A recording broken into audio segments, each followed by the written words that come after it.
Wie einfach war es denn mit dem Tesla hier zu kommen? Und somit hätten wir mit dem EQB auch Asien erreicht. Okay, Leute, es ist jetzt wieder ein richtiges Ladekrimi geworden. Also bei mir läuft die Suppe runter, es sind 36 Grad im Schatten. Dass sein Konto bei Zest gesperrt wurde. Das ist übrigens jetzt mir auch passiert. Ich bin mir nicht sicher, ob hier sich ein weiterer Ladesäulenkrimi anbahnt. Der will nicht laden. Ladevorgang abgeschlossen. Oh, was steht denn da? Tomatech, German-based Company. Somit ist Zest für ausländische Fahrer nicht nutzbar. Los geht's mit Teil 2 unseres Roadtrips. Und ich möchte nicht direkt sofort ins Video reingehen, sondern ein, zwei Vorworte sagen. Und zwar an erster Stelle, Leute, Dankeschön, dass ihr das erste Video geteilt habt. Ich habe von Freunden, Verwandten den Status auf Social Media gesehen, dass das Video dort promotet wurde. Vielen lieben Dank, ich weiß das wirklich sehr zu schätzen. Und das zweite ist für alle Elektro-Interessierte, Elektroneulinge. Ich habe ein Video gemacht, wo ich das ABC der Elektromobilität aufgenommen habe, wo ihr dann so Wörter wie Rapid Gate oder HPC oder CCS, solche Geschichten, AC, DC, alles nachschauen könnt. Das Video ist auch sehr lang, aber es hat ganz viele Kapitel und das hilft euch dann einfach, euch in die Materie besser einzuarbeiten. Das Video wurde für eine Nachbarin von mir gemacht, weil sie etwas älter ist und sich für die Elektromobilität interessiert hat. Und ich hoffe, das hilft auch allen anderen hier, das Ganze besser zu fassen. Und somit ist genug gesagt. Also, Film ab. Das Elektroauto ist, wie ihr wisst, leer. Wir sind in Edirne. Und was machen wir, wenn das Elektroauto leer ist? Dann laden wir. Genau, dann laden wir. Und wo laden wir am besten? Wo wir können. Ganz genau. Und in dem Fall laden wir bei Tesla in der Türkei. Wahnsinn, oder? Ich zeige euch jetzt mal die Station. Wir haben hier 6 Stück. Und cool ist so ein Sticker, Tesla, Turk, Europa. Also am Anfang dachte ich, das ist ein Inter Mailand Logo. Also, aber gut. Die meisten wissen eigentlich, wie man mit der Tesla App lädt. Ihr macht einfach hier die Tesla App auf. Nur als Info, ihr müsst natürlich davor ein Konto haben und müsst dann hier eure Zahlungsgeschichten hinterlegen. Drückt ihr hier drauf und jetzt sagt ihr auch hier, drücke ich drauf, das ist der Stall mit der Nummer. Das ist der Stall mit der Nummer 2C. Dann drücke ich auf hier Aufladen. Dann nehme ich den Stall 2C und drücke auf Ladevorgang starten. Und dann zum Starten einstecken. Das mache ich jetzt. Jetzt schauen wir mal, was der hier zeigt. Da steht auch schon, es kann bis zu 2 Minuten dauern. Aber ihr seht schon, da oben sagt das Auto, die Ladung hat erfolgreich gestartet. Man sieht es hier direkt in der App. So, und jetzt warten wir mal den Ladevorgang ab und dann ziehen wir weiter. Ein Hinweis für alle, diese Ladestation muss man ja per App, per Internet freischalten. Und jetzt sind wir in der Türkei im Roaming. Und was wir gemacht haben ist, wir haben uns so einen Dongle geholt und für diesen Dongle eine Karte geholt. Das heißt, dann braucht man auch nicht 2 Karten, sondern geht zu einem Laden, zu Turkcell, Türk Telekom, Vodafone, egal. Sagt dann, man hätte gerne eine Datenkarte mit 50 oder 100 Gigabyte, zahlt das dann und dann steckt man es da ein und dann hat man, und das die ganze Zeit. Und dieser Dongle hat in unserem Fall 8 Stunden Akku. Das heißt, wenn man ihn braucht, schaltet man ihn ein und wenn nicht aus und abends steckt man ihn an, sodass er dann für den nächsten Tag bereit ist. So, wenn auch mal ein Hotel oder eine Pension schlechten Empfang hat, kann man dann immer noch darauf zurückgreifen. Und ich muss auch noch Geld wechseln. Dazu gehe ich dann zu einer Wechselstube und das kann ich jetzt alles machen, während das Elektroauto hier bei Tesla lädt.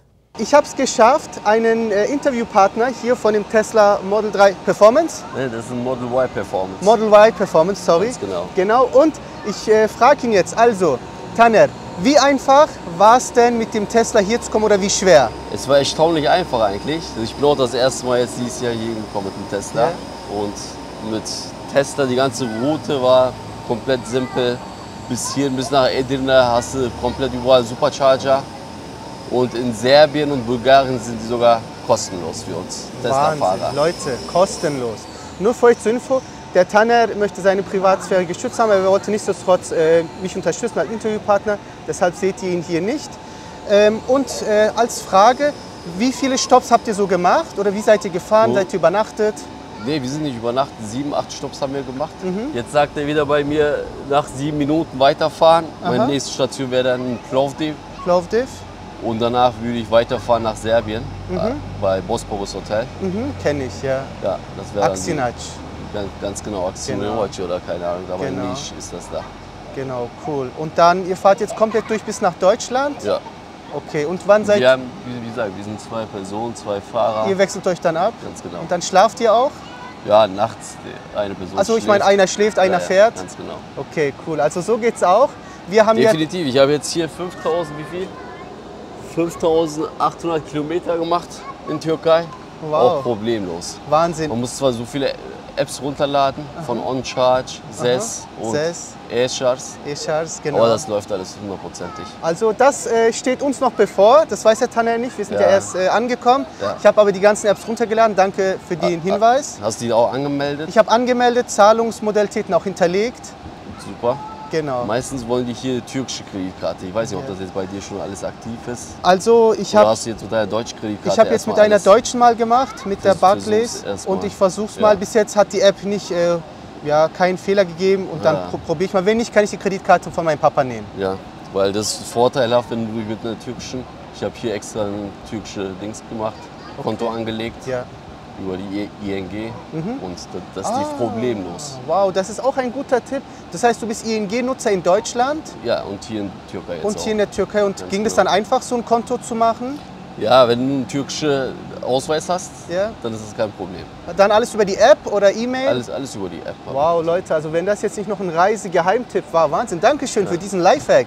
Leute, noch ein Info von Taner bezüglich den Kosten mit Tesla. Von wo kommst du ungefähr? Ich komme aus Osnabrück. Osnabrück bis nach, sagen wir mal, Edirne, Marmaris und zurück? Ganz genau. Habe ich jetzt 5810 Kilometer gemacht und habe einen Verbrauch von 1041 Kilowattstunden. Wow. Das müsste man dann mit 0,30 Cent, weil hier zahlt man ungefähr 25 Cent für Dings, Supercharger, nicht Supercharger, sondern für E-Charge und so. Leute, er sagt, mein ganzer Urlaub hat hin und zurück nur an Verbrauchskosten. Zurück habe ich jetzt noch nicht. Sagen wir mal so knapp 400 € bis zurück dann. Bis zurück 400 €. Also komplette Urlaub jetzt. Dann wäre ich bei ungefähr 7500 Kilometer. Also dann, was haltet ihr davon? Von 400 € Kosten hin und zurück? Das ist doch ein Wort, plus oder? Urlaub in Türkei komplett. Klar, das ist natürlich dann jedem selbst überlassen. Ja, definitiv. Cool, danke Taner. Ja. Gut, wir wollen den Taner nicht so lange aufhalten, der ist nämlich ja gleich fertig. Also ich bedanke mich ganz herzlich bei ihm. Ich hoffe, euch hat es auch gefallen. Ja. Dankeschön, Taner. Ich wünsche dir einen schönen Urlaub hier in Türkei, schönen Aufenthalt und keine Angst, das funktioniert hier. Dankeschön. Und euch eine gute Fahrt. Wir wollen jetzt Richtung Marmaris. Marmaris, ja. Genau. Ich war auch bei Fethiye. Ich bin komplett einmal runtergefahren. Alle Städte besucht, Bursa, Istanbul, Sakarya. Perfekt. Du hast überall Lademöglichkeiten. Dankeschön, Taner. Also, dann machen wir mal aus und fahren dann auch los. Ja, schönen Urlaub dir. Wir haben mittlerweile 77% und er lädt mit 88 kW, das heißt der EQB meistert auch diese Aufgabe mit Bravour. Und da könnt ihr auch die Kosten sehen, was so circa auf uns zukommt. Das heißt, wir werden dann wahrscheinlich so bei 400 türkische Lira landen. Das könnt ihr dann so mit 29 oder 30 teilen, dann habt ihr den Europreis. Für euch zur Info, was das jetzt gekostet hat, von so circa, ich glaube das Auto hatte 10%, bis jetzt auf 80. Also dann fahren wir mal los.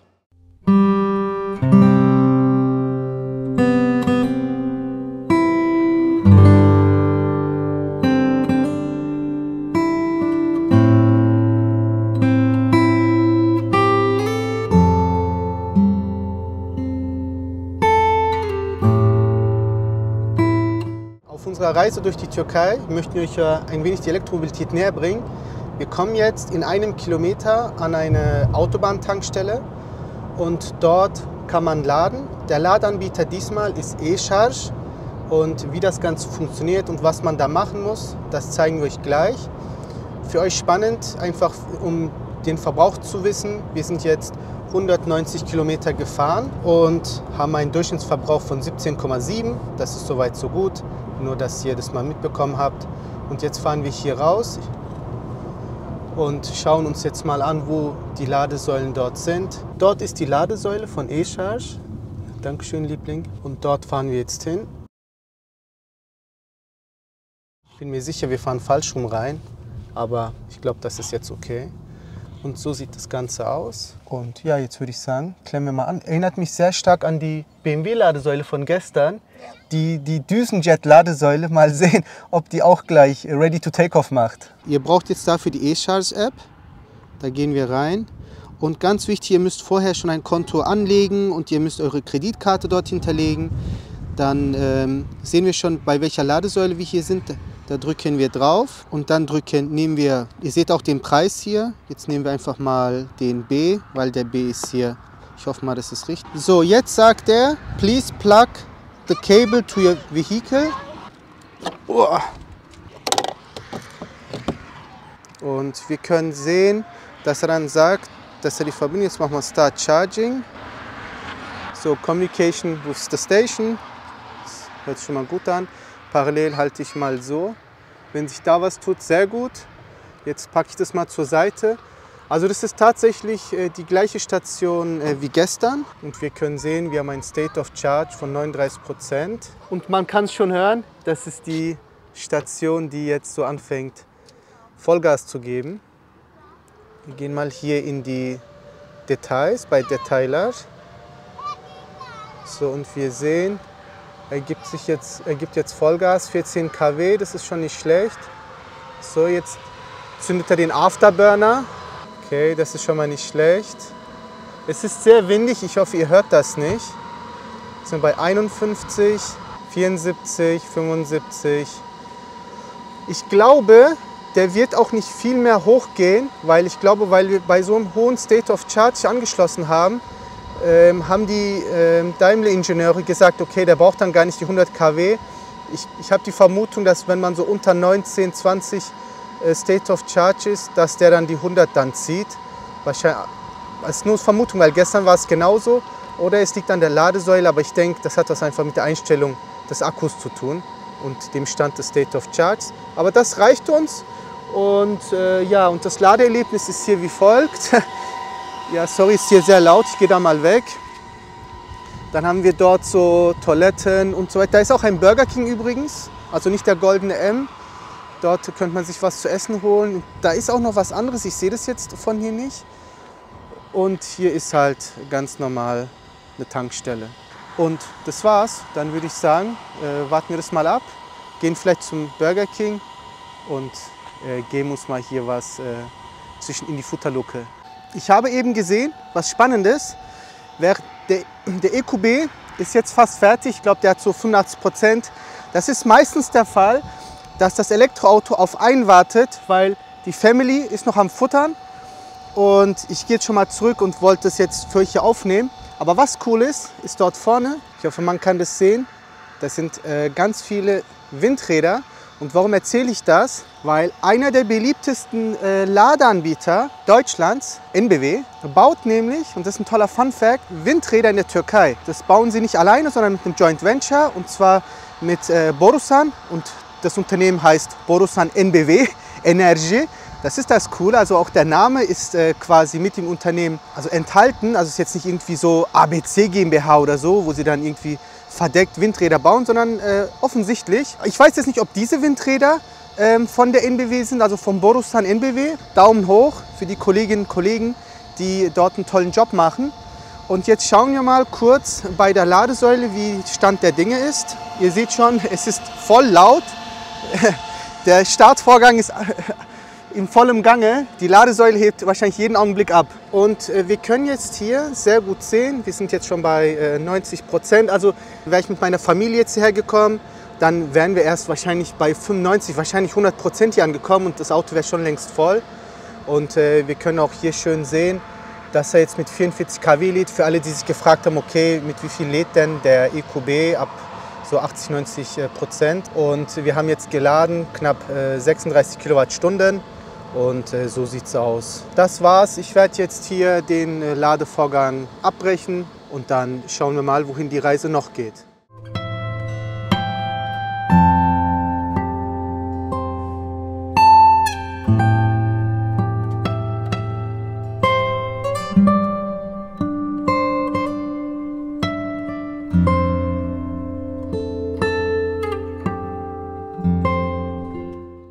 Das, was ihr jetzt seht, ist die neue Brücke Fun Fact, die wurde unter anderem mit Heidelberg Zement gebaut. Also da sieht man, wie engagiert deutsche Unternehmen auch in der Türkei ihr Geld verdienen. Liebling, film mal dahin. Und das Tolle ist an dieser Brücke nicht nur, dass halt auch deutsche Beteiligung hier ist. Das Tolle ist, dass wir jetzt von Europa nach Asien rüberfahren. Und das bedeutet für uns, dass wir dann quasi jetzt den Kontinent soeben, genau jetzt wechseln. Und somit hätten wir mit dem EQB auch Asien erreicht. Und das ist ja eigentlich ziemlich cool. Ich glaube, das macht man auch nicht alle Tage. Und wenn du jetzt mal da nach rechts filmst, da sieht man dann halt auch hier sehr schön die Verbindung dann vom Schwarzen Meer rüber zum Mittelmeer. Genau, was sagt ihr dazu? Ist das verrückt? Oder sollte man das mal gemacht haben? Ich meine, Elektroautos werden ja immer mehr und mehr Standard. Ist das, was wir machen, eigentlich schon Standard? Oder ist das eigentlich außerhalb der Norm? Gibt es dazu überhaupt eine Norm? Wie seht ihr das? Dazu würde mich eure Meinung wirklich interessieren. Schreibt es mir einfach in die Kommentare und dann schauen wir mal, wohin die Diskussion geht. Wir fahren jetzt rüber nach Asien und werden dann mal schauen, wie die Elektromobilität in Asien so ausschaut und was für Möglichkeiten und Gelegenheiten sich dort ergeben, unser Elektroauto zu laden oder nicht zu laden. Das werden ja jetzt alles die folgenden Kilometer dann erleben.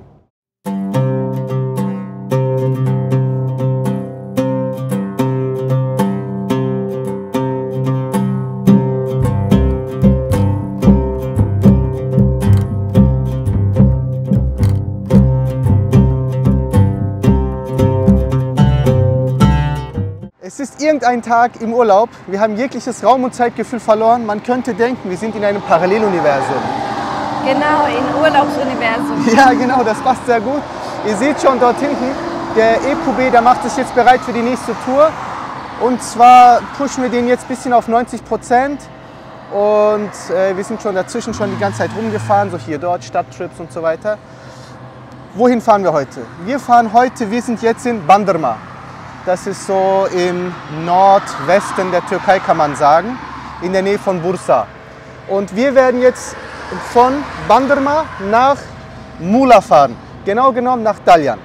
So, wir werden dafür 2 Ladestopps brauchen, weil es sind irgendwie so, ich glaube, 550 Kilometer. Und das Tolle ist, wir werden heute ausnahmsweise mal nicht nur E-Charge benutzen, sondern Turbo. So dass wir auch mal sehen, wie das mit Turbo hier in der Türkei funktioniert. Damit mir nicht der gleiche Fauxpas wie bei E-Charge passiert, habe ich meine Zahlungsdaten schon hinterlegt. Leute, es ist super laut, ich hoffe, ihr könnt mich verstehen. Und dann sollte es eigentlich flutschen und dann machen wir das easy peasy. Das heißt, das war's. Wir haben genug gequatscht. Wir würden sagen, wir stecken jetzt gleich mal ab und dann los geht's.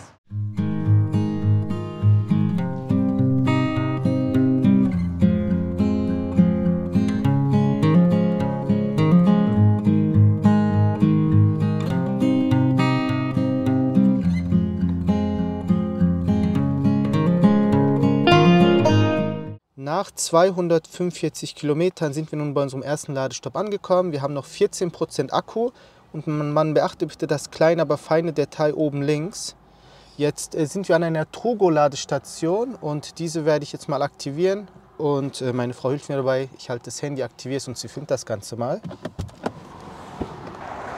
So sehen die Ladestationen aus. Ich glaube, das ist wieder von Star Charge, genau. Also das sind die Jet-Ladesäulen.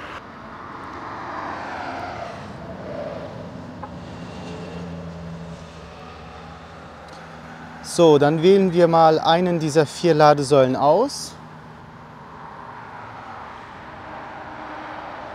Drücken auf den Blitz.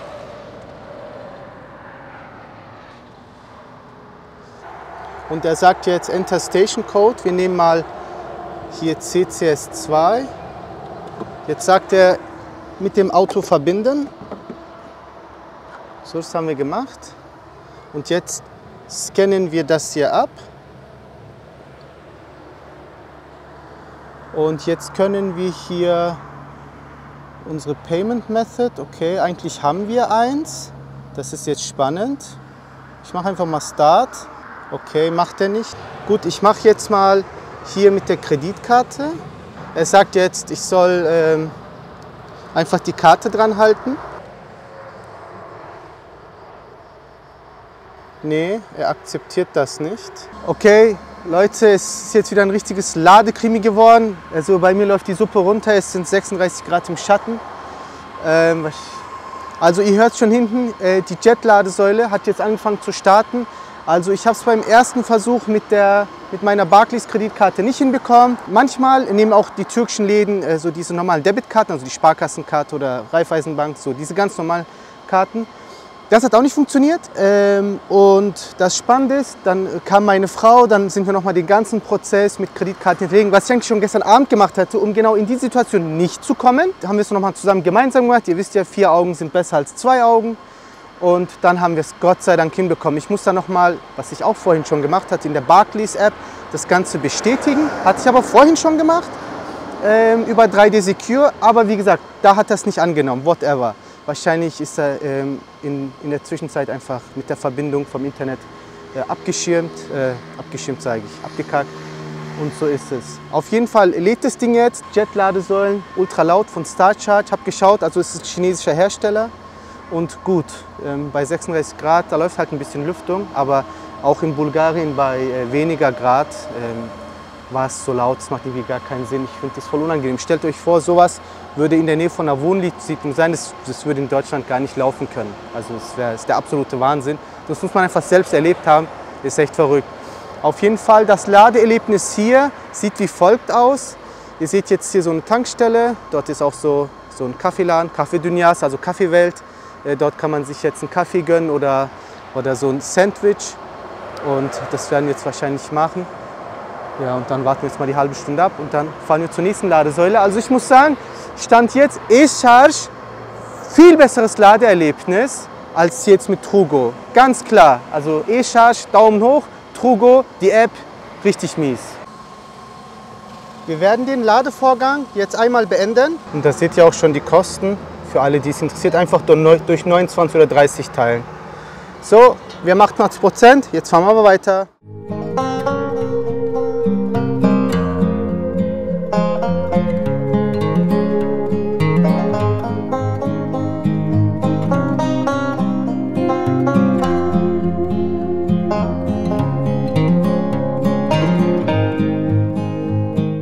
Jetzt zeige ich euch mal, wie hier die Mautstraßen in der Türkei funktionieren. Liebling, zeig mal nach da vorne.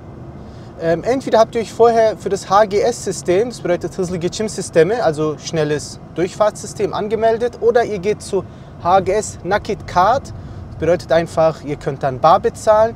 In dem Fall zieht man entweder eine Karte oder hier steht zum Beispiel License Plate Recognition System, no ticket required. Also wir brauchen jetzt hier kein Ticket zu ziehen und wir haben das mal probiert. Wir sind ja eben hierher gekommen, jetzt fahren wir wieder zurück. Und das funktioniert wirklich und das ist ein ziemlich cooles System. Es kann aber sein, dass dieses Kennzeichen-Erkennungssystem noch nicht überall ist. Zumindest einmal war das nicht der Fall. Dann müsst ihr ein Ticket ziehen, das kennt man ja auch von anderen Ländern auch. Ich glaube, Frankreich ist da ganz ähnlich. Und dann kommst du an. Ihr müsst auf jeden Fall, dadurch, dass ihr nicht beim HGS-System seid, ganz rechts gehen, bei Nakit Card, am Ende dann von der Mautstraße. Dann könnt ihr bar bezahlen oder mit Kreditkarte, das dann euch überlassen. Also so einfach funktioniert das System hier auch. Jetzt sind wir an so einer Mautstation und wie eben gesagt, ihr seht hier mehrere Durchgänge. Und wir müssen zu dem Durchgang, wo HGS Nakit Card steht. Und wir reihen uns jetzt einfach mal hinter diesem LKW ein oder vielleicht hinter diesem LKW. Und da drin sitzt jetzt ein Angestellter oder eine Angestellte. Und da steht schon Klasse 1 PKW, die wollen jetzt 25 Lira. Also ich nehme jetzt die Kreditkarte. So, und das ist dieses bargeldlose Bezahlen. Das geht natürlich hier auch ganz easy. Dann bekommt ihr jetzt noch eine Rechnung. Teşekkür ederim, kolay gelsin. Und das war's. Dann geht hier die Barriere auf und dann können wir jetzt einfach ganz normal weiterfahren.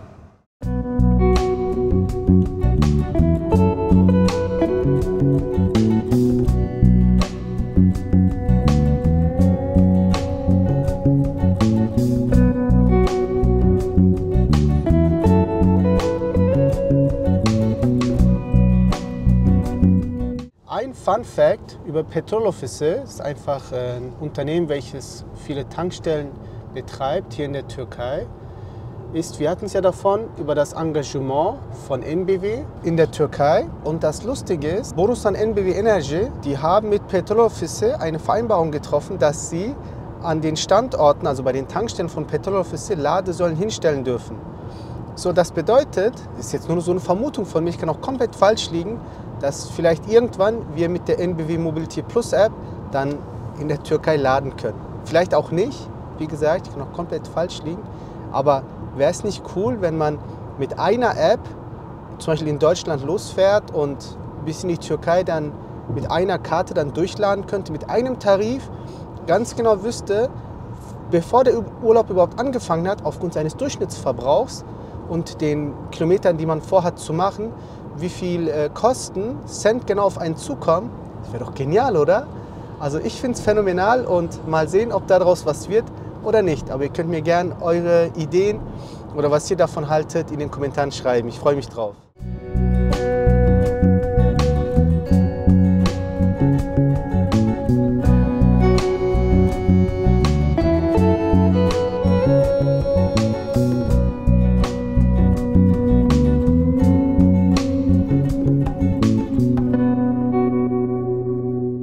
Nach 478 Kilometern sind wir nun an unserem Ziel angekommen und wir laden jetzt an dieser Ladesäule und ich glaube, das war eine E-Charge-Ladesäule, wenn ich mich jetzt nicht komplett täusche. Und wir nehmen mal den Stecker 2 und sagen Start Charging. Mal sehen, ob sich da was tut. Please plug the cable, okay.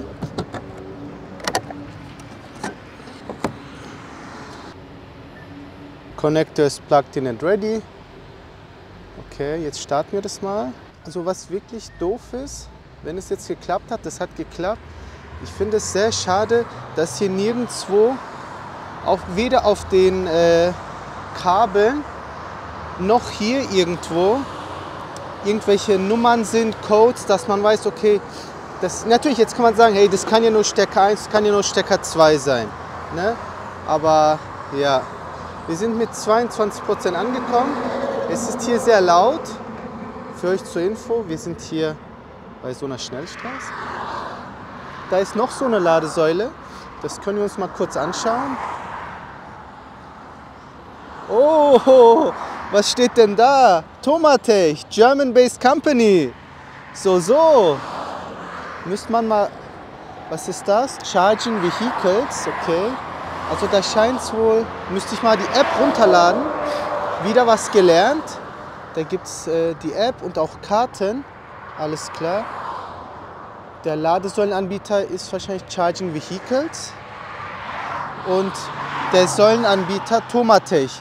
Mal sehen, ob Tomatech dem Platzhirsch Alpitronic den ersten Platz streitig machen kann. Derzeit ist der Alpitronic unangefochtener Herrscher des Ladesäulenmarktes. Weder ABB noch irgendwie anderen kommen da annähernd auch nur an die Qualität dran.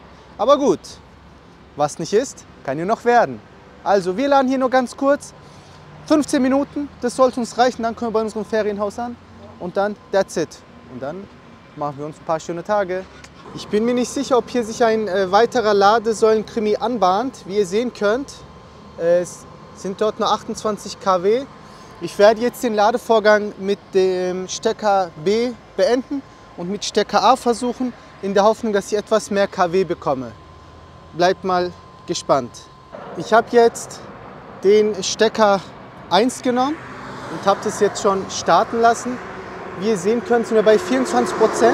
Erfahrungsgemäß machen diese Säulen, wie gesagt, ich weiß nicht, ob es am EQB liegt oder an der Säule, aber erfahrungsgemäß sollte der jetzt so circa 75 kW ziehen. Später gehen die dann hoch auf 80 kW, aber da müssen wir dann mal schauen. Aber so auf 100 kW habe ich das bei den Säulen hier noch nicht erlebt. Und wie wir sehen können, immerhin mit dem Stecker 1 kommen wir schon mal auf 36 kW. Das ist schon mal besser als eben, aber ich bin mir nicht sicher. Okay, das sieht schon mal gut aus, 58. Mal sehen, ob da noch was geht.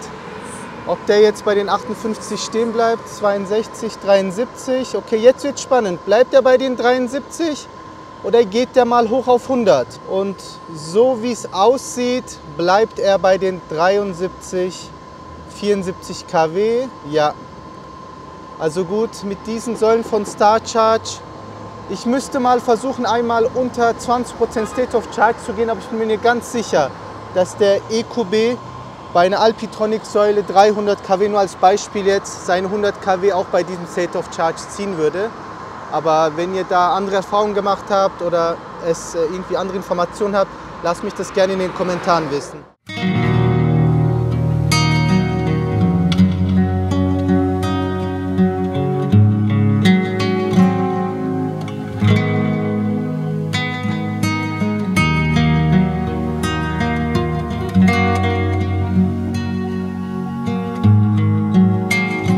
Ich hätte fast den Tagesabschluss heute vergessen, also den hole ich jetzt nach. In der Spitze hatten wir heute 39 Grad, also ganz entspannt. Wir sind heute 557 Kilometer gefahren. Ihr seht, dafür haben wir 7 Stunden viel gebraucht. Ich hatte auch lange Zeit einfach nur den Motor an und die Klimaanlage am Laufen, zum Beispiel wenn wir an der Ladesäule waren. Daher kommt diese hohe Uhrzeit zustande. Den Durchschnittsverbrauch seht ihr dort mit 18,7. Ich denke, das ist okay. Und derzeit haben wir noch 130 Kilometer Restreichweite, was jetzt okay ist. Ich muss aber dazu sagen, dass ich jetzt hier am Ferienhaus lade mit dem normalen Steckdosenlader mit 1,6 kW. Aber das ist voll okay. Und wenn wir uns das hier drüben anschauen, dann sieht das jetzt so aus. Wir haben 30% und sind jetzt derzeit am Laden. Somit schließen wir mal den Tag ab und schauen mal, was die Tage noch so passiert. Wenn ihr euch gefragt habt, hey, der ist jetzt an einem Ferienhaus, wie lädt ihr eigentlich das ganze Auto auf? Muss er jetzt immer zu einer AC-Station fahren, zu einer DC-Station? Nein, Leute, es ist viel cooler. Ihr seht, das Auto lädt und womit lädt es? Hier, mit diesem Ladeziegel. Und das Tolle ist, bei uns ist die Außensteckdose relativ nah, so können wir einfach das Kabel dort anstecken und laden. Dadurch, dass der Stromverbrauch im Haus mit inkludiert ist, zahlt man quasi nicht on top noch fürs Laden hier und die Umgebung. Das heißt, für die Tagestrips habe ich eigentlich jetzt keine Ladestation besucht, sondern habe einfach an das Haus, an die Haussteckdose dran gehalten und geladen. Jetzt fragt ihr euch, okay, wie schnell lädt man da? Also mit meinem Hyundai, Ladeziegel nennt man das ja, konnte ich switchen zwischen 8 Ampere, 10 Ampere und 12 Ampere. Das sind so circa 1600, 2000 und 2400 Watt. Bei dem Ladeziegel hier vom Mercedes ist es so, dass ich nur 1600 ansteuern kann und dementsprechend dauert das dann etwas länger. Aber das reicht, wenn man dann, das sind so circa bei dem Auto circa 2% in der Stunde. So könnt ihr euch den Rest ausdenken, in 10 Stunden 20% und so weiter. Aber dadurch, dass man ja hier jetzt, zum Beispiel wenn man so einen Tag zu Hause bleibt oder hier in der Stadt rumschlendert, dann kann er einfach den ganzen Tag durchladen, dann ist er am nächsten Tag schon fast voll und man fährt ihn auch hier nicht komplett leer. Nur so für euch zur Info. Das ist ziemlich cool und schont dann die Urlaubskasse und dann kann man einfach mit dem Geld andere tolle Sachen hier unternehmen.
Ja, hallo zusammen. Es ist ein weiterer Tag im Paralleluniversum des Urlaubs und heute haben wir was Spannendes vor, und zwar, wir werden eine Tour machen von Dalyan nach Fethiye, und das Spannende ist, es sind nur 75 Kilometer.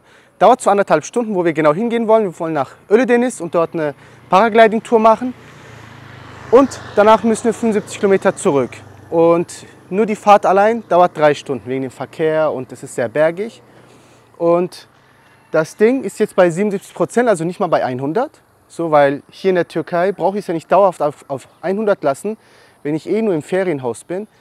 Und jetzt schauen wir mal, wenn wir diese Fahrt machen, hin und zurück, wie viel dann am Ende übrig bleibt, so dass wir dann checken, ist dieses Auto, der EQB 250, so tagestripskonform und wie verhält er sich bei so Tagestrips und wie ist der Verbrauch. Und das schauen wir uns jetzt alles an. Also, seid gespannt.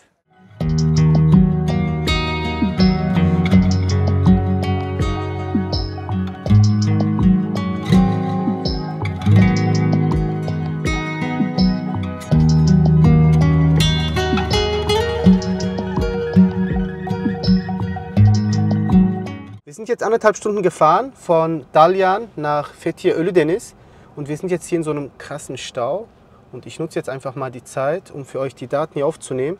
Wie ihr sehen könnt, 73 Kilometer ist Hinzus. Wir haben noch 1,1 Kilometer, dauert 9 Minuten, weil wir hier so einen Stau haben.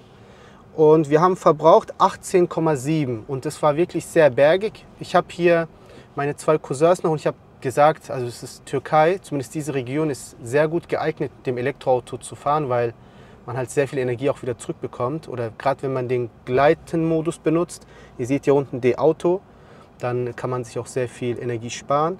Und ihr seht das Auto bei 77%, wir haben noch 236 Kilometer Restreichweite, es sind angenehme 30 Grad draußen. Und jetzt schauen wir mal den Energiefluss an und wir haben jetzt von 77% sind wir auf 56% runter. Und das heißt, wenn wir dann zurückfahren, brauchen wir nochmal so ungefähr knapp 20% und hätten dann noch 36%, was total okay ist für so einen Tagestrip. Die Klima lief dauerhaft auf 23 Grad, Stufe 5, oben und die mittleren Düsen. Und wo wir hier über Klima reden, möchte ich hier anmerken, das ist irgendwie sehr komisch, hier beim EQB, wenn ich auf Klimaautomatik mache, dann funktionieren nur die mittleren Düsen. Und also die Düse dort oben und die Fußraumdüsen, die funktionieren nicht. Aber weiß nicht, ob ich da eine falsche Einstellung mache oder wie ihr das von eurem Auto kennt. Also deshalb musste ich jetzt auf manuellen Modus umschalten. Und ja, ist jetzt irgendwie doof. Aber nur, dass ihr Bescheid wisst, warum macht der nicht Klimaautomatik. Bei der Hinfahrt hatte ich die ganze Zeit Klimaautomatik an. Aber da habe ich es auch irgendwie nicht gemerkt. Ich bin davon ausgegangen, dass die obere Düse auch läuft. Aber es sind tatsächlich nur die Düsen in der Mitte. Ihr könnt sehen, da ist schon einer, der macht so Paragliding dort. Und das werden wir dann auch gleich machen.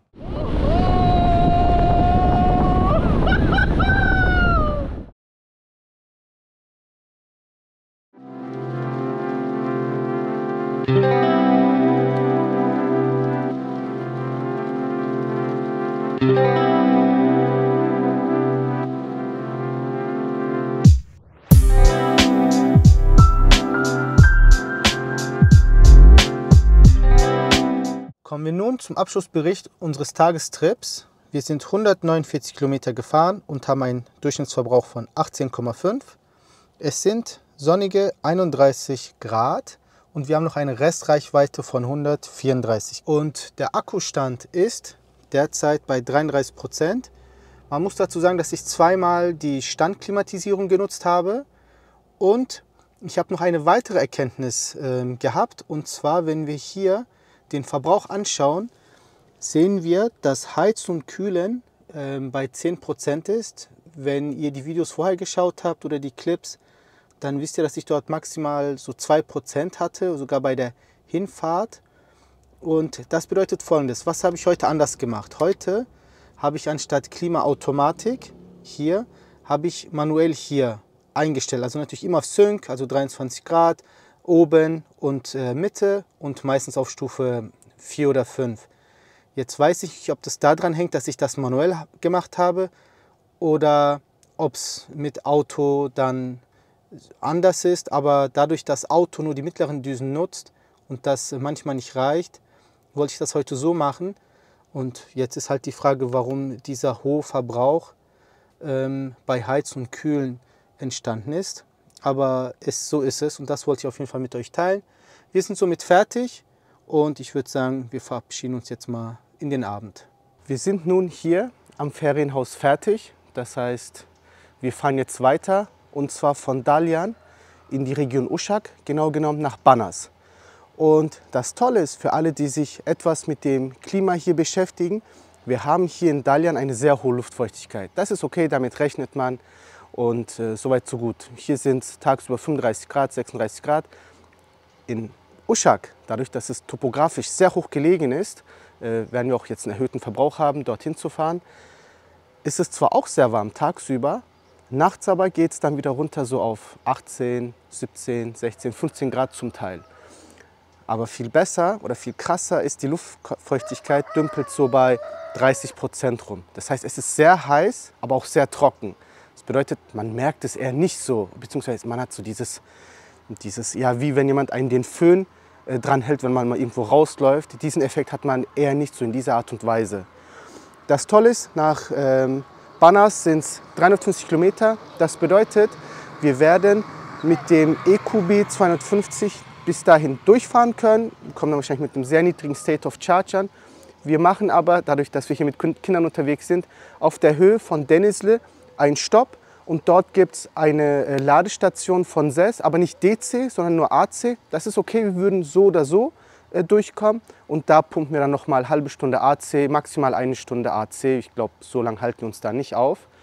Und ja, in der SES-App, das kann ich euch dann später zeigen, habe ich wirklich diesmal meine Zahlungsdaten hinterlegt, weil bei Trugo sah es so aus, als hätte ich es nicht hinterlegt. Ich habe es wirklich gemacht, Leute, bin ja nicht blöd. Warum soll ich mir den Stress geben und bei 35 Grad meine Zahlungsdaten in der Hitze eingeben? Ich mache es ja lieber zu Hause, wo es klimatisiert ist und wo ich in aller Ruhe das machen kann. Schade, dass die Trugo-App das so nicht übernommen hat. Und dann würde ich sagen, fahren wir mal gleich los.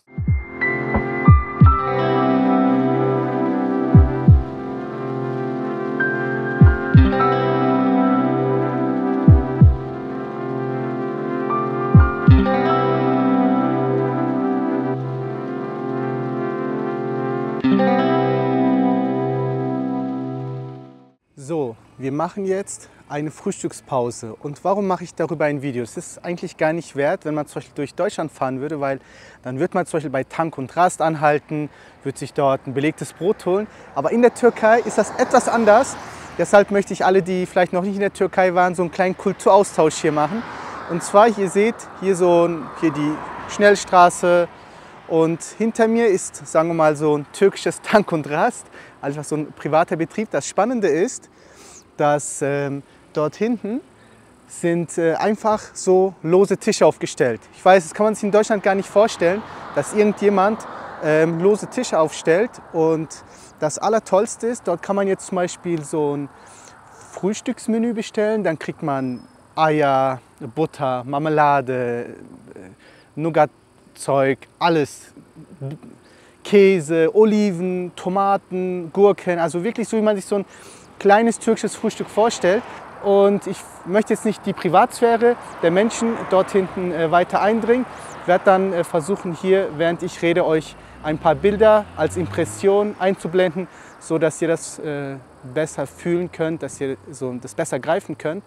Und so ist es mehr oder weniger, das, was ihr hier seht, ist exemplarisch für die gesamte Türkei. Das, was ihr hier seht, so wie es hier gerade ist, solche Raststätten gibt es überall in der Türkei, entlang der Schnellstraßen, entlang der Langstraßen, entlang der Autobahn. Wie findet ihr das? Also ich finde das ziemlich cool. Es ist halt so, wirkt familiär. Das Essen ist halt nochmal anders. Es ist ja, so ein bisschen persönlicher. Könnt mir gerne in die Kommentare schreiben, wie ihr das findet oder ob ihr das eher so geordneter haben möchtet, dass ihr wisst, okay, wenn ich da ankomme, dann muss es immer so und so aussehen, weil ich habe dann so ein gewisses Bild im Kopf und das muss dann auch so stattfinden, oder ob ihr sagt, ja, so kann es gerne auch sein. Da wäre ich mal über eure Meinung gespannt. Hinter der Raststätte habe ich diese PV-Paneele entdeckt und dann ist mir in den Sinn gekommen, wie modern diese Raststätte ist und dass hier eigentlich nur noch eine Ladesäule fehlt oder mehrere Ladesäulen. AC reicht ja hier, DC wäre natürlich schön. Dann habe ich gemerkt, wie einfach es eigentlich ist, Ladepunkte aufzustellen im Vergleich zu Zapfsäulen aufzustellen. Deshalb denke ich, dass immer mehr und mehr solche Raststätten einfache Ladesäulen haben werden, damit die Elektroautos dort laden können und diese dann noch mehr Kunden anziehen werden. Und so wird die Elektromobilität Stück für Stück immer weiter voranschreiten und im Alltag der Menschen seinen Platz finden.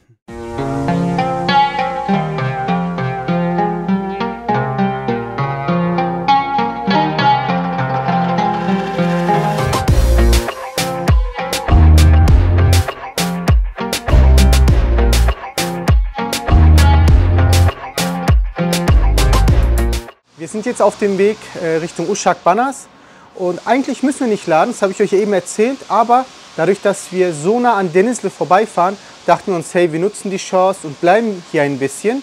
Deshalb habe ich jetzt hier eine Ladestation gefunden, ich zeige euch das mal.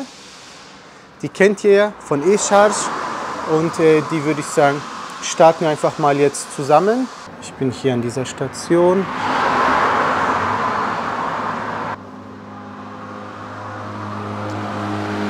Wir nehmen dann mal die B. Jetzt sagt er schon Kabel anstecken.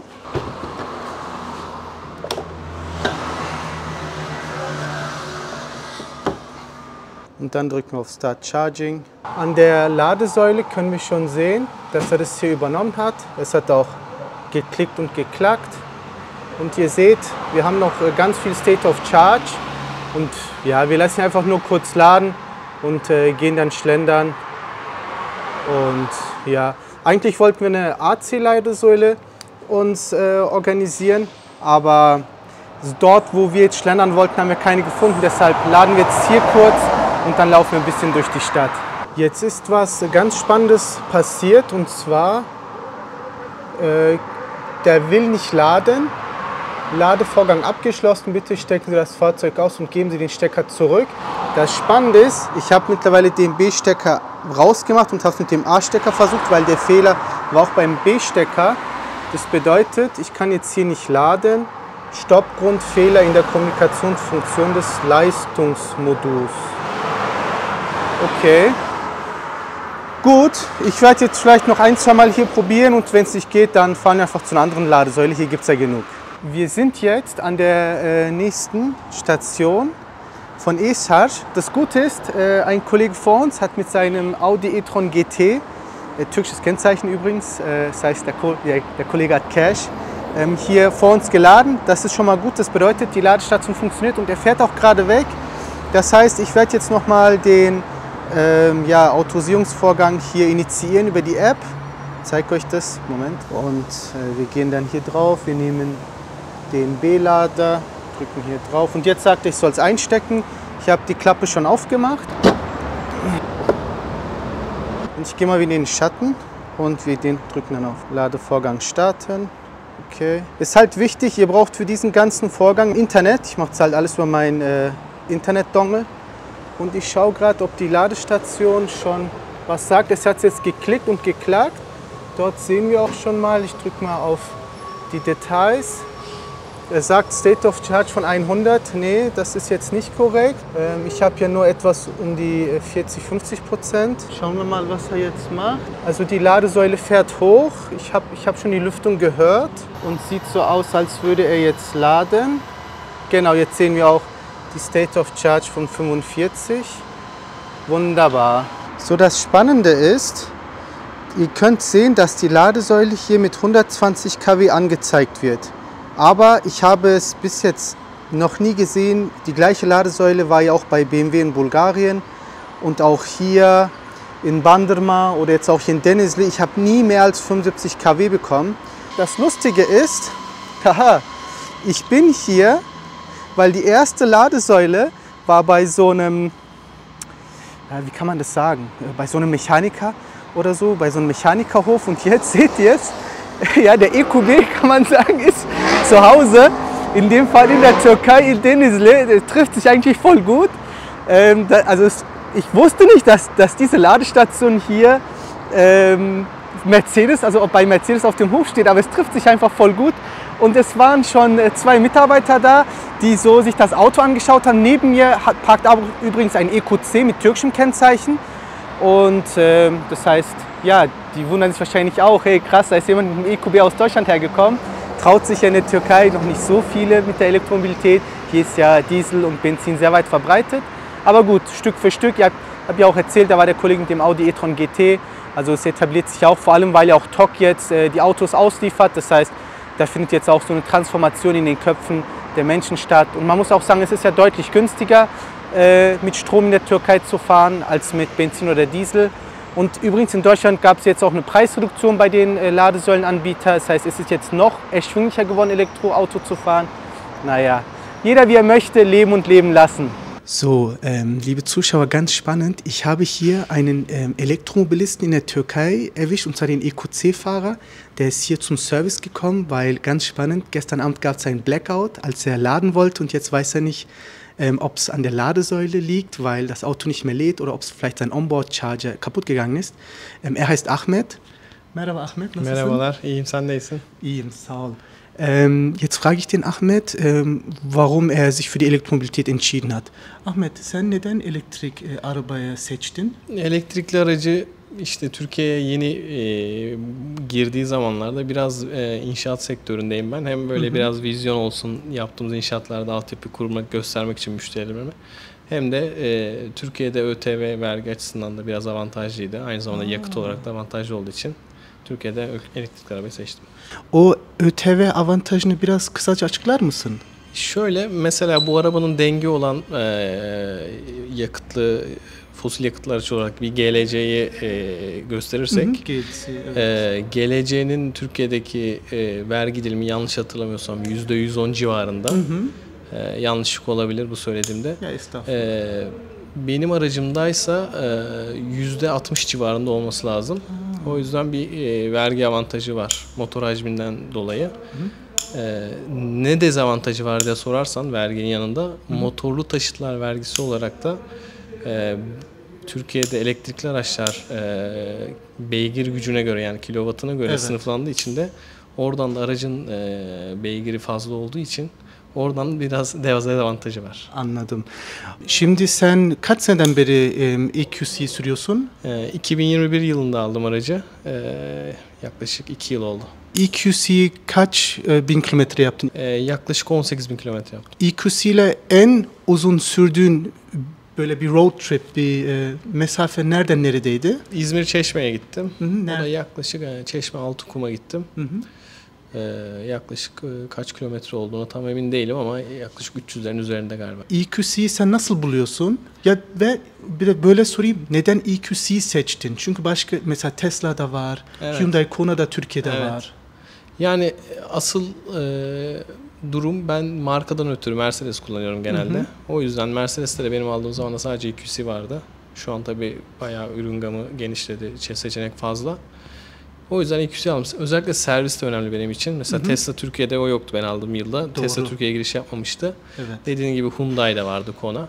Ama servis de etkili oldu. Yani Denizli Çeşmeliler servis olması etkili oldu benim için. Tamam, süper. Yakında değiştirmeyi düşünüyor musun? Ve değiştirirsen, şu anki bir sürü modeller piyasaya geldi ya. Evet. Hangi arabayı onun yerine almak isterdin? Yani gene Mercedes'ten devam ederim herhalde. Servis konusunda Deniz'de şimdi başka markaların servisi biraz şey. Anladım. Yani alternatif, mesela Tesla Deniz'de servisi yok. Veya bir Taycan alsak gene servisle alakalı problem yaşayabilirim. O yüzden EQS 280 hoş. O da, evet. TOG'u nasıl görüyorsun? Çünkü sen Türkiye'de şimdi tecrübeli elektrik araç kullanan bir müşterisin diyelim. Yani sen nasıl olduğunu biliyorsun. Onun için sen TOG'u değişik bir gözle görüyorsun. Evet. Ya TOG tabii bizim ülkemizde ilk yerli üretim araç gibi çıktı ve elektrik olarak çıkması da iyi oldu. Fosil yakıt olarak çıksa geriden başlamış gibi olacaktı. Elektrikliye birkaç adım olması gerekiyordu. Elektrik olarak gelmesi iyi oldu. Yeni bir araç. Sonuçta her yeni markada, Türkiye özelinde değil, her yeni markada ilk yeni bir ürün çıktığında bir küçük aksaklıklar olma ihtimali yüksek. Aynı zamanda benim EQC'de de başıma geldi mesela. Bir Airmatic'le alakalı bir arıza oldu. Her araçta oluyor. Yeni çıkan her şeyde. Onda da olabilir ama geliştirilecektir. Gayet güzel olacaktır. Gayet iyi buluyorum, olumlu buluyorum yani. O zaman Ahmet, teşekkür ederim. Ben teşekkür ederim. O zaman jetzt schließen wir das Interview. Ich hoffe, es hat euch gefallen und ich glaube, ja, Mehr braucht man jetzt nicht zu sagen. Wir können jetzt sehen, dass wir einen State of Charge von 75 haben 21 Kilowattstunden geladen und derzeit sind wir schon bei 81 kW. Aber wie gesagt, die 100 sehen wir nicht mehr, ist okay. Mittlerweile sind wir auch schon bei fast 80%. Jetzt beende ich den Ladevorgang und dann fahren wir hier los. Am einfachsten einfach hier über den Knopf und legen die Pistole wieder ein und that's it.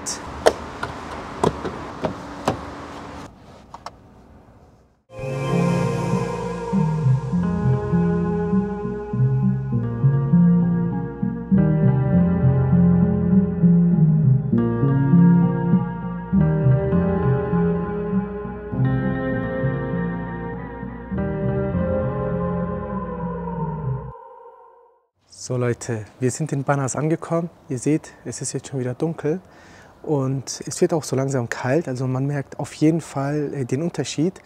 Und ihr könnt euch vorstellen, Dalyan ist so vielleicht 1, 2, 3, 4, 5 Meter über dem Meeresspiegel, weil es ja direkt quasi seinen eigenen Strand hat. Wir befinden uns jetzt hier 914 Meter über dem Meeresspiegel. So, das heißt, das haben wir heute mit dem EQB geklettert. Und jetzt schauen wir uns mal die ganzen Verbräuche an von unserem Tagestrip, damit ihr so eine Referenz bekommt, okay, wie sieht denn der Verbrauch aus, wenn man jetzt so eine bergige Passage macht. Und da können wir sehr gut sehen, wir haben heute 352 Kilometer gemacht. Mit den Stunden, das könnt ihr weglassen, weil bei der Ladesäule habe ich das Auto angemacht, damit ich die Klima anschmeißen kann. Und wir haben jetzt noch eine Restreichweite von 103 Kilometern. Muss aber dazu sagen, ihr habt es ja vorher schon im Interview gesehen, dass wir ja geladen haben. Wir waren uns nicht ganz sicher, ob wir laden müssen oder ob wir es in einem Rutsch geschafft hätten. Und es wurde auch nicht die SES-Ladesäule, sondern E-Charge, weil es einfach für uns bei Denizli mit der Planung alles besser gepasst hat. Aber sei es drum. Wir haben jetzt einen Restakku von 27%. Und vielleicht bekommen wir auch mal eine SES-Ladesäule hier zu sehen und können dann mal dort eine Ladung machen, vor allem auch davor reservieren und können mal schauen, wie dieses Future denn bei SES umgesetzt ist. Also mich interessiert das auf jeden Fall und dann schauen wir mal.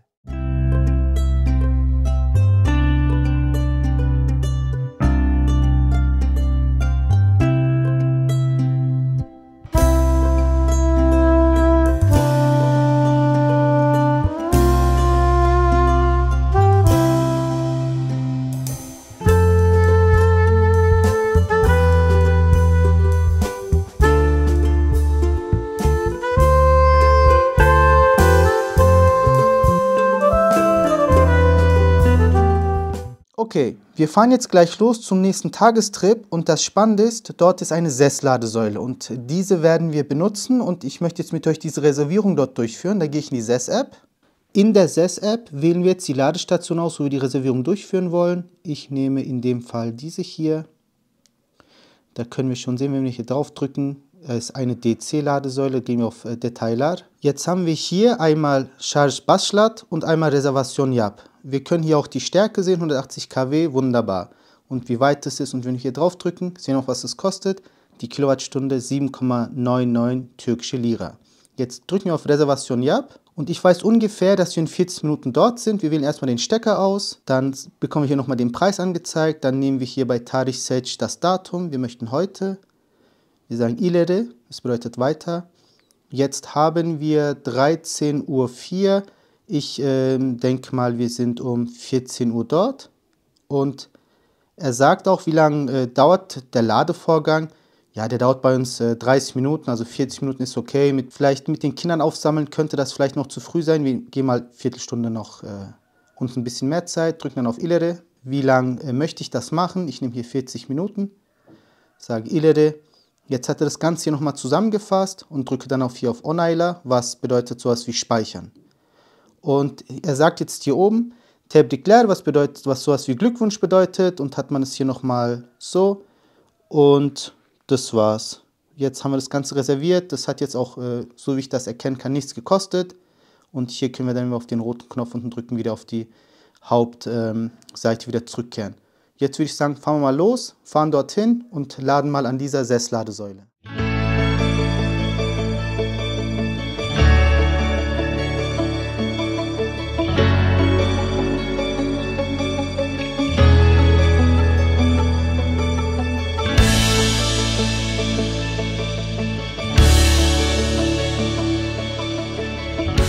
So, wir sind jetzt hier an der SES-Ladesäule angekommen. Das könnt ihr schon sehen, hier oben. Ich weiß jetzt noch nicht, welches Fabrikat das ist, aber ich konnte hier Vestel sehen. Also scheint so, als ob der Wallbox-Hersteller, der vertreibt auch Wallboxen, in Deutschland meine ich, Vestel. Und sie bauen auch in der Türkei diese DC-Ladesäulen. Und jetzt machen wir das gemeinsam. Ich hole jetzt mal die App auf und dann drehe ich das Ganze mal um. So, jetzt müssen wir hier was abscannen.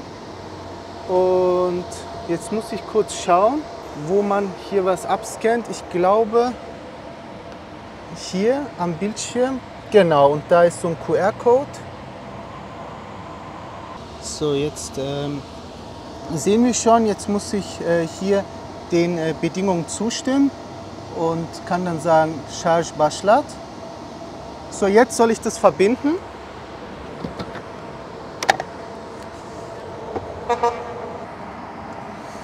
Oder auch nicht. Also ich kriege hier das nicht entsockelt.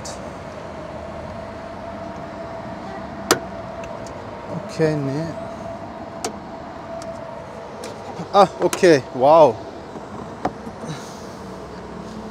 Der sagt jetzt, die kontrollieren, ob das Ganze hier verbunden wird. Die Station macht auch nichts. Ich glaube, das hat so nicht funktioniert. Ich versuche das Ganze jetzt mal neu zu starten. Ich glaube, ich hätte die Pistole erst anschließen müssen. So, jetzt bei der Ladesäule sieht man ganz schlecht, es scheint da voll. Aber da steht jetzt, dass die Verbindung abgewartet wird. So, ich habe jetzt auf meinem iPhone nichtsdestotrotz schon die Meldung bekommen, dass der Vorgang gestartet wurde. Und hier können wir auch beim Bildschirm sehen, wir sehen einen State of Charge von 27% und jetzt ist er noch bei 14,8 kW. Und ganz leicht höre ich auch so die Lüftung. Die anderen Lüftungen, die ihr die ganze Zeit hört, das ist von den Ladesäulen nebendran. Und jetzt sind wir noch bei 36,4 kW, jetzt sind wir bei 56. Das ist nicht schlecht, jetzt bin ich mal gespannt, ob wir im Vergleich zu Star Charge über die 75 kommen. Also mal sehen, ihr seht, der State of Charge ist ziemlich hoch mit 28%. Oh, wow, 104,1 kW bei 28% State of Charge, wow. Also das ist ein Wort. Somit können wir auch jetzt sagen, also Vestel, richtig gut. Also das hat jetzt sehr gut funktioniert. Ich bin positiv überrascht. Kein Vergleich zu Star Charge. Und ja, und auch das mit der Reservation. Ich weiß jetzt nicht, ob ich das so richtig hinbekommen habe. Ich schaue gerade, ob irgendwo so ein Etikett ist, wo man was an der Modellnummer lesen kann. Aber nee, nicht wirklich. Ich zeige euch jetzt mal den Ladepark an sich. Also Ladepark, wir sind hier bei so einem Outlet, habe ich ja vorhin erwähnt. Und jetzt zeige ich euch das mal. Und das Ganze sieht wie folgt aus. Da laden jetzt noch 2 Teslas und ich glaube, das dritte Auto dort ist entweder ein EQE oder ein EQS. Und hier ist so die Autobahn. Und wenn wir dort hier so rüber gehen, dort ist so ein Vergnügungspark für Kinder.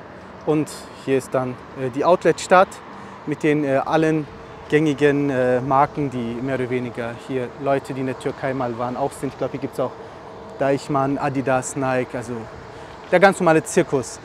So, das wäre geklärt. Daumen hoch, das Ding lädt, 104 kW, nicht schlecht. Also ist es ein Problem von Star Charge und nicht von den DC-Ladesäulen. Das hätten wir jetzt auch damit quasi dieses Mysterium gelöst. Wir müssen nicht Galileo Mystery dafür anrufen, das haben wir uns gespart. Somit melde ich mich ab. Das Einkaufserlebnis ist noch nicht vorbei, aber ihr seht, ich bin schon wieder an meiner Ladesäule von SES. Und warum? Weil ich habe spannende Meldungen auf meine App bekommen, das fand ich nicht schlecht. Ich blende euch das mal alles ein und erzähle euch mal, was das bedeutet. Zum einen, weil ich ja die Reservierung verbockt habe, also ich habe es geschafft, aber ich habe es danach irgendwie ich glaube, ich habe eine Viertelstunde zu früh angeschlossen. Und auf jeden Fall habe ich dann Meldung bekommen, dass meine Reservation bald kommt, das seht ihr hier. Und das Spannende ist, dann sagt er auch, weil ich meine Reservierung dann nicht genutzt habe, dass dann meine Reservierung storniert wurde, könnt ihr auch hier sehen. Und auch spannend ist, dass er mir eine Nachricht schickt, sagt, hey, hör zu, deine Batterie ist schon bei 80%. Es wäre ziemlich cool, wenn du demnächst dich zu einem Auto bewegst, weil das ist einfach besser für die Gesundheit der Batterie. Und deshalb bin ich jetzt kurz hier zur Ladesäule gegangen und jetzt beenden wir den Ladevorgang gemeinsam. Dazu drücken wir hier einfach auf den Knopf und legen das hier wieder zurück. Spannend, ihr seht dieses Teil, das verriegelt hier, wenn man das rausnehmen möchte, muss man da so drauf drücken und dann quasi so entnehmen. Also auch ein spannendes Konzept, das ich so in dieser Art und Weise noch nicht kenne. Und was die ganzen Kosten sind und von dem und alles, das seht ihr alles im letzten Slide hier im Video. Und dann habt ihr die ganzen Infos dafür. Ich muss sagen, dass es hier ein tolles Ladeergebnis ist und die Teslas sind mittlerweile weggefahren. Jetzt hängt dort ein MG, der fährt ja auch bei uns in Deutschland rum. Also ihr seht, die Elektromobilität in der Türkei ist auch im vollen Gange. Übrigens, die 2 Teslas hatten türkische Kennzeichen, also waren jetzt keine Teslas aus dem Ausland oder so. Es sind jetzt ein paar Tage vergangen nach diesem Ladevorgang von SES und es sind 2 interessante Sachen passiert. Zum einen, das zeige ich euch hier, habe ich eine Blockierungs- oder beziehungsweise Nicht-Reservierungsnutzungsgebühr bekommen. Also eine Strafgebühr dafür, dass ich die Reservierung nicht in Anspruch genommen habe von 120 Lira. Das ist verkraftbar, das denke ich ist jetzt nicht so schlimm, aber es ist wichtig, dass ihr das wisst. Das heißt, wenn ihr eine Reservierung macht, dann nehmt diese in Anspruch, wenn nicht, dann storniert diese. Und wegen der Reservierungsgebühr, die fällt nicht an, wenn man dann lädt. Nur für euch zur Info, die fällt wirklich nur an, wenn ihr nicht ladet und die Reservierung quasi verstreichen lässt. Und ihr habt auch eine Toleranz von 15 Minuten, das heißt, wenn ihr um 14 Uhr reserviert, könnt ihr bis 14:15 Uhr laden, obwohl ihr um 14 Uhr reserviert habt. Nur für euch zur Info. Ich habe mit der SES-Hotline gesprochen. Das ist jetzt wichtig für den zweiten Teil. Der zweite Punkt ist, und das ist übrigens der Punkt aus dem ersten Video, wo ich mit dem einen Kollegen, der mit dem Porsche Taycan Sport Turismo schon von Belgien in die Türkei gefahren ist, er hat mir nämlich gesagt, das ist der zweite Punkt, dass sein Konto bei SES gesperrt wurde. Das ist übrigens jetzt mir auch passiert. So, warum? Er hat damals gesagt, wenn man eine ausländische Kreditkarte benutzt, in der SES-App hinterlegt, dann kann man zwar laden, Dankeschön SES, das ist sehr lieb, aber sobald dann der Bezahlvorgang nach ein paar Minuten oder Stunden dann stattfindet, quasi er dann Zugriff hat auf die Kreditkarte, weil so und so viel Kilowattstunden geladen wurden und so ein Betrag angefallen ist, dann sperren sie das, weil das irgendwie mit der ausländischen Kreditkarte nicht geht. Das ist sehr blöd. Ihr seht es natürlich bei mir auf dem Bild, dass jetzt alles grün ist, weil ich habe eine inländische Kreditkarte benutzt oder eine Debitkarte, ist jetzt nicht so wichtig, und habe somit meinen Account wieder entsperrt. Das ist blöd. Wir wissen, eCharge kann's, Trogo kann's, warum kann's SES nicht? Es ist wichtig, dass ihr diese Information bekommt, aber der Kollege aus der Hotline hat mir mitgeteilt, dass sie daran arbeiten. Es hilft mir jetzt nichts, aber nur für euch zur Info. Es heißt, es kann dann sein, dass bald zukünftig das dann auch mit einer ausländischen Kreditkarte geht, aber Stand jetzt geht es nicht. Wir machen uns jetzt auf den Weg von Banas nach Özdere und ich bin total gespannt auf die Verbrauchsdaten, weil wir einiges an Höhenmeter reduzieren werden. Und bevor wir jetzt losfahren, ich ziehe mich noch schnell um und dann ist noch einiges anderes heute geplant. Und was alles geplant ist, das seht ihr jetzt. Nachdem wir jetzt dieses Problem mit SES haben, dass ausländische Kreditkarten in der App nicht funktionieren, werden wir jetzt das Ganze anders angehen. Und zwar werden wir einfach mal nicht über die App den Ladevorgang starten, denn die Hotline hat mir gesagt, man kann bei SES auch direkt mit der Kreditkarte bezahlen. Und das testen wir jetzt gleich aus. Wir steuern jetzt eine SES-Ladesäule an in Uşak bei Festival und werden dann den ganzen Bezahlvorgang ohne die App vornehmen, einfach nur mit der Kreditkarte hinhalten und dann schauen wir, ob es mit einer ausländischen Kreditkarte funktioniert oder nicht. Und ja, los geht's. Wir sind jetzt an einer SES-Ladesäule, das kann man hier oben sehen. Liebling, halt mal da drauf. Und wir haben eine ausländische Kreditkarte. Jetzt werden wir das Ganze mal ohne die App machen. Ich zeige euch das mal kurz. Danke, Schatz. Wenn ich hier, kann ich eins dieser 4 auswählen. Und wenn ich den angeschlossenen auswähle, dann kommt das. Eigentlich müsste jetzt hier stehen, Kreditkarte auswählen oder mit der App. Aber er sagt nur RFID-Karte. Also das ist die SES-Karte, das ist damit gemeint. Oder Mobile-App. Also das bringt nichts. Das heißt, somit ist SES meiner Meinung nach Stand jetzt aus September 2023 für ausländische Fahrer nicht nutzbar. nicht jeder ausländische Fahrer hat eine türkische Kreditkarte, die er dann in der App hinterlegen kann. Wenn ich jetzt wieder damit lade, dann wird meine türkische Kreditkarte damit belastet oder meine türkische Debitkarte. Spielt ja keine Rolle. Aber ich möchte ja, dass die ausländische Kreditkarte belastet wird und das funktioniert nicht. Das Konto wird dann wieder gesperrt und dann hat man wieder das Problem. Das Lustige ist, bei Trugo und bei eCharge, da funktioniert es ja. Und warum ist das lustig? Weil Trugo ist ja ein Teil von TOG, in dieser Gruppe, die das Auto bauen. Und SES ist mit in dieser Gruppe drin. Das heißt, eigentlich können sie es mit der Trugo-App, aber mit der SES-App können sie es nicht. Ich weiß nicht, ob das nicht eher traurig ist, anstatt lustig. Aber das ist Stand der Dinge.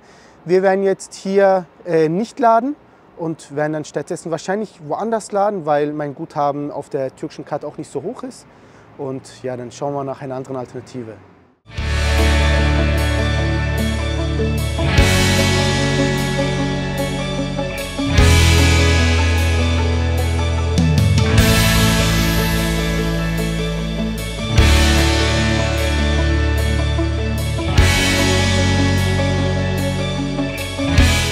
Wir sind jetzt an einer weiteren Ladesäule und zwar bei Trugo. Und jetzt wissen wir, wie es bei Trugo abläuft. Liebling, komm mal her. Wir nehmen hier DC2.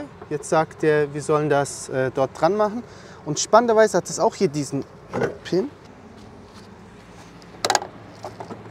So, er hat verriegelt. Was ich beim ersten Trugo nicht ganz gemerkt habe, ist, da steht Ön ödemeli kart. Das bedeutet, der nimmt sowieso nur Debitkarte. Aber das habe ich ja nicht. Ich habe nur meine Sparkassenkarte oder die Barclays-Karte. Also nehme ich hier die App, drücke ich hier auf den Blitz, scanne ich hier den Stationscode ab. So, jetzt hat er schon meine Payment Method genommen. Beim letzten Mal hatten wir damit Probleme. Passt, kein Limit, machen Start. Jetzt sagt er auch schon, dass gleich die Ladung beginnen wird. Und ja, somit laden jetzt mal hier das Auto voll. Noch ein kurzes Wort. Also ihr seht, das funktioniert bei Trugo. Es hat beim Trugo erstmal funktioniert, nur die App, die hat meine Zahlungsmodalität nicht so angenommen. Es ist einfach nur schade, dass es bei SES nicht funktioniert. Es ist ja auch keine Option, dass man in ein Land kommt und erst zu einer Bank rennt und sich dann dort erstmal eine Debit- oder eine Kreditkarte rauslässt. Das macht keinen Sinn. Da muss SES auf jeden Fall nacharbeiten. Vor allem, weil es die anderen können, weil es eCharge kann, weil es Trugo kann, macht das absolut keinen Sinn. Wir haben einen State of Charge von 41% und haben derzeit 36,9 kW. Jetzt sind wir bei 48. Wunderbar, jetzt sind wir bei 60. Und die Ladesäule gibt jetzt auch Vollgas. Ihr hört das sicher ein bisschen.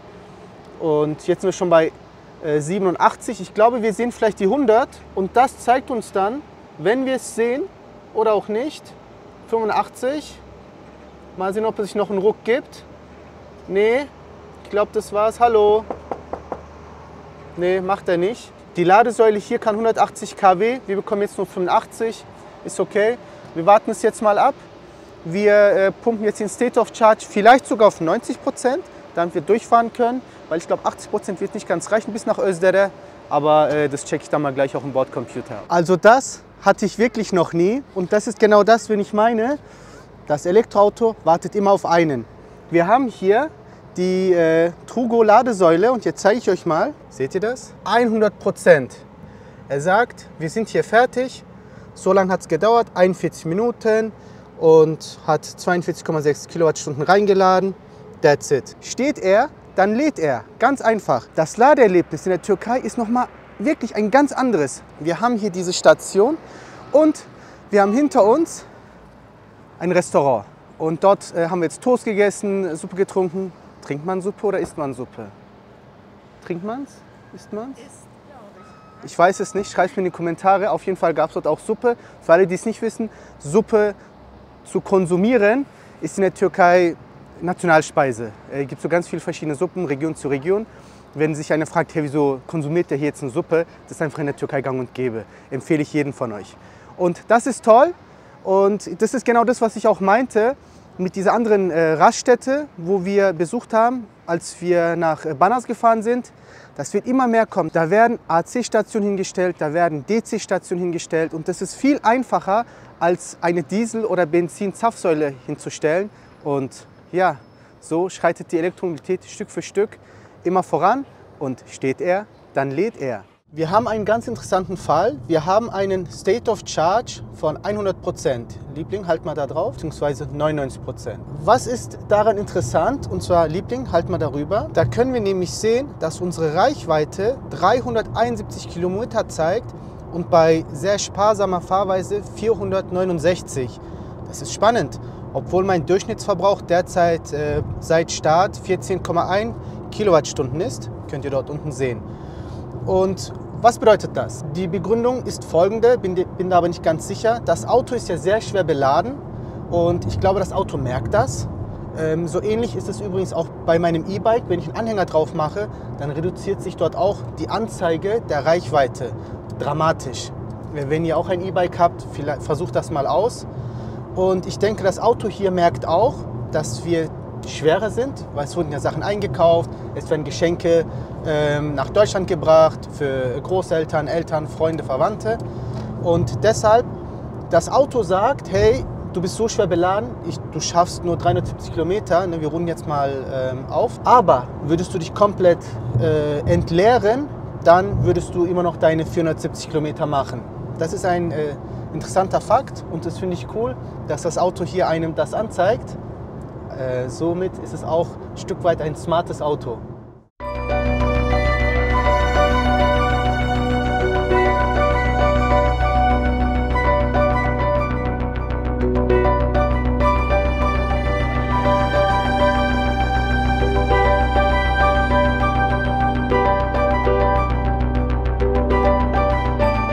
Was ihr jetzt seht, ist kein Wunder der Technik, aber es ist das, was die Elektromobilität so fasziniert.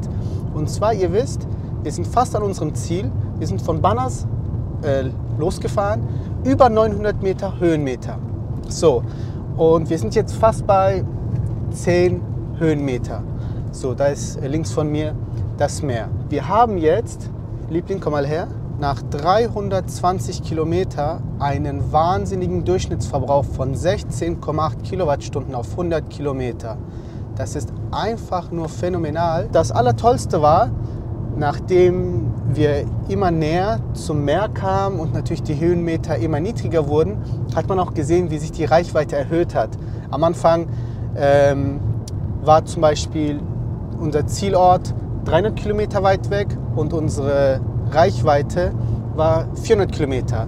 Jetzt, also 100 Kilometer war eine Differenz, ein Puffer. Jetzt haben wir nur noch 5,7 Kilometer, aber noch knapp 130 Kilometer Puffer. So, das heißt, wir haben so circa 30 Kilometer gut gemacht. Das ist einfach nur genial. Wie findet ihr das? Da würde mich eure Meinung wirklich sehr interessieren. Schreibt mir doch gerne in die Kommentare.